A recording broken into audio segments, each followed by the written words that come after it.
আমরা যদি একটা সুখী সমৃদ্ধ দাম্পত্য জীবন চাই, এটা স্বামী স্ত্রীর দুইজনের প্রচেষ্টায় আমাদের ফ্যামিলিটা শান্তিময় হবে, যৌথ প্রচেষ্টায়, একা একা না।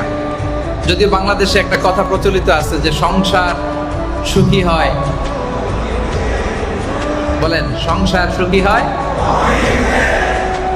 রমণীর গুণে। আসলে শুধু রমণী ভালো হইলে হবে না, আপনারও ভালো হইতে হবে। এই জন্য মূলত সংসার সুখী হয় দুজনের গুণে, ঠিক কিনা বলেন? ভাবিরও ভালো হইতে হবে, আপনাদেরও ভালো হইতে হবে।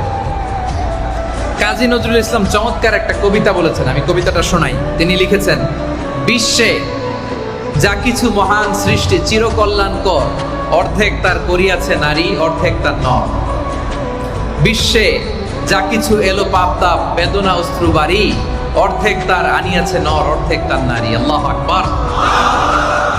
তাহলে নারীদেরকে আপনি বাদ দিতে পারবেন না। এই যে বিশ্ব সভ্যতা বিনির্মাণে আমাদের যেমন অবদান আছে, আমাদের স্ত্রীদের অবদান আছে না নাই? আপনি মনে করেন না যে আপনি কামান, কষ্ট করেন, ঘাম ঝরান, আর আপনার বউ কি বাসায় বসে থাকে? না।